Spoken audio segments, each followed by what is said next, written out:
बच्चों, तो आज देखा जाएगा रसायन विज्ञान में रासायनिक बलगति का अगला पार्ट। इसमें रासायनिक अभिक्रिया का वेग देखेंगे या रेट लॉ ऑफ रिएक्शन, मतलब रासायनिक अभिक्रिया का वेग देखा जाएगा।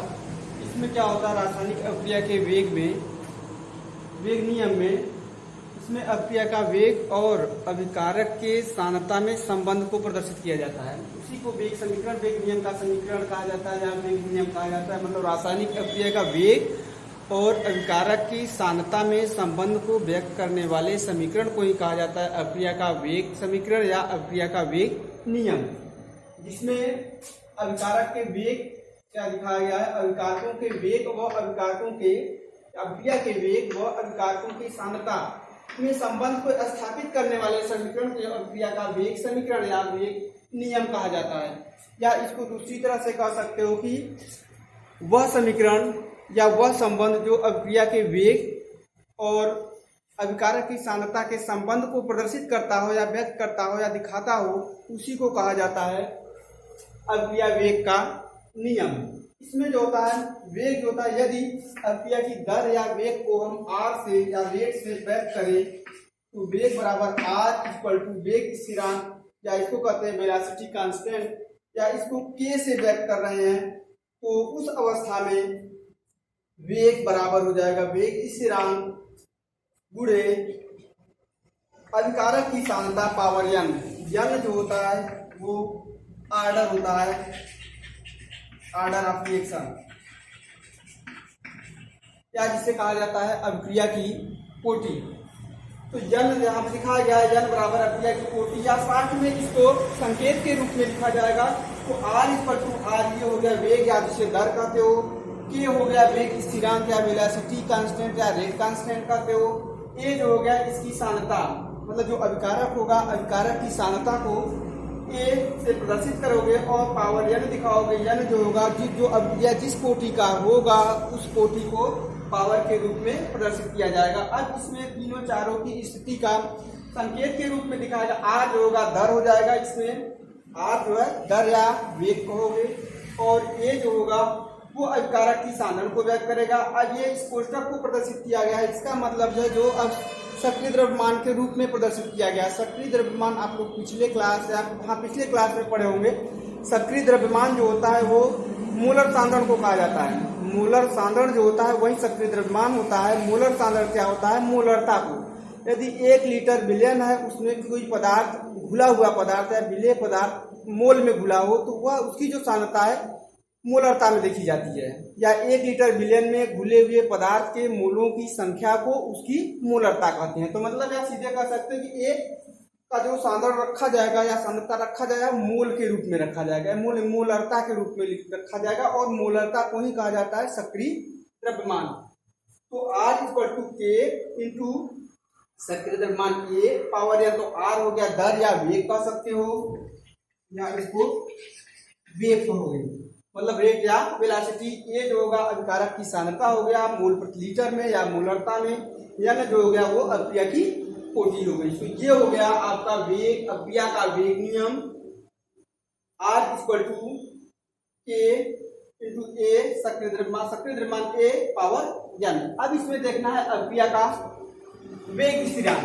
वेग स्थिरांक क्या होता है, मान लो कोई रासायनिक अभिक्रिया A है, A इक्वल टू P, या इससे उत्पाद मान लो उत्पाद बन रहा है, ये उत्पाद में बन रहा है, तो इसमें R जो दर होगा वो इस A के सक्रिय द्रव्यमान के समानुपाती होगा, या A जो होगा समानुपात A के होगा। A क्या है, अभिकारक की सांद्रता है। अब सांद्रता इस प्रकार के चिन्ह, इस कोष्ठक के चिन्ह के रूप में प्रदर्शित किया गया है। इसका मतलब कि ये जो होगा वो आपका मोल प्रति लीटर में सांद्रता को व्यक्त किया गया है, या सांद्रता मोल प्रति लीटर में होगा। अब R बराबर इसको हटाओगे तो K हो जाएगा K बाई K इंटू सक्रिय द्रव्यमान A। जो K होता है वो वेग स्थिरांक या विशिष्ट अभिक्रिया वेग कहा जाता है K को।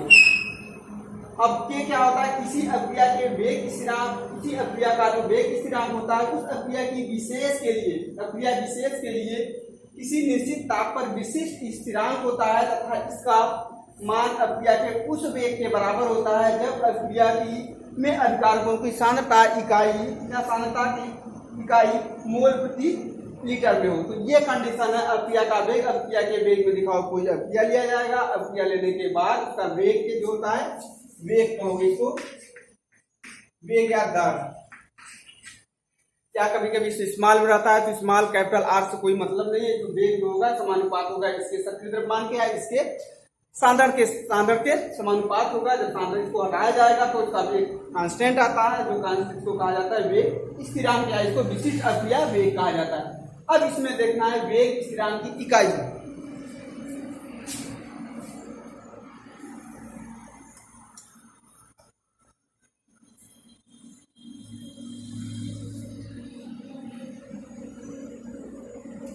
हाँ, अब इसमें देखना है वेग स्थिरांक की इकाई, मतलब वेग स्थिरांक की इकाई को देखोगे तो अब यहाँ पे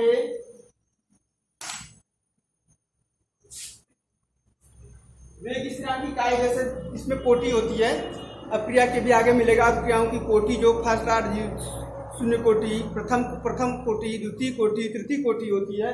उसी के आधार पर इसमें अलग अलग कोटियां होती हैं, तो उसमें वेग स्थिरांक की इकाई अलग अलग हो जाती है। अब वेग स्थिरांक की जो इकाई होती है अभिक्रिया की कोटि के ऊपर निर्भर करता है। किसी भी अभिक्रिया के वेग स्थिरांक जो के दिखाया गया है, ये इसकी जो इकाई होगी वो निर्भर करेगा आपका अभिक्रिया की कोटि के ऊपर। जैसा अभिक्रिया की कोटि होगी उसी के आधार पर निर्भर करेगा अभिक्रिया का इकाई। तो जैसे इसमें वेग स्थिरांक का इकाई जो होगा वो अभिक्रिया की कोटि के ऊपर निर्भर करेगा। मान लो शून्य कोटि की अभिक्रिया है तो उसका इकाई कुछ और होगा, और मान लीजिए शून्य कोटि, प्रथम कोटि, द्वितीय कोटि है तो सबके लिए इकाई का मान अलग अलग हो जाएगा। तो जहाँ पे वेग को दिखाया गया, मतलब वेग स्थिरांक जो होगा या वेग स्थिरांक की इकाई जो होगी कोटि के ऊपर निर्भर करता है, मतलब कोटि के बदलने के फलस्वरूप अभिक्रिया की वेग स्थिरांक की जो इकाई होगी वो बदल जाती है। तो वेग जो होगा ये नियम इसमें आप यही देखा गया है, जो ये है यहाँ पे तो ये दिखाया गया है। वेग या दर जो होगा वो के इंटू सक्रिय द्रव्यमान कारक के पावर n होगा। n जो था वो अभिक्रिया की कोटि थी। अब उसमें निकालना है हमको ये के, तो के बराबर हो जाएगा वेग या दर बटे ए पावर स्मॉल n। तो ए का वेग का जो यहाँ पे तो मान रखा जाएगा तो मोल प्रति लीटर प्रति सेकेंड हो जाएगा, और ए का हो जाएगा मोल प्रति लीटर पावर n हो जाएगा। तो इसका मान लिखा जाता है तो वेग बराबर वेग का वेग स्थिरांक का इकाई हो जाएगा। वेग स्थिरांक का इकाई जो होगा मोल 1 minus n into litre n minus 1 second minus 1। मतलब इस सूत्र के द्वारा, इसके द्वारा किसी भी अभिक्रिया के किसी भी कोटि के अभिक्रिया के वेग स्थिरांक के इकाई को ज्ञात किया जा सकता है।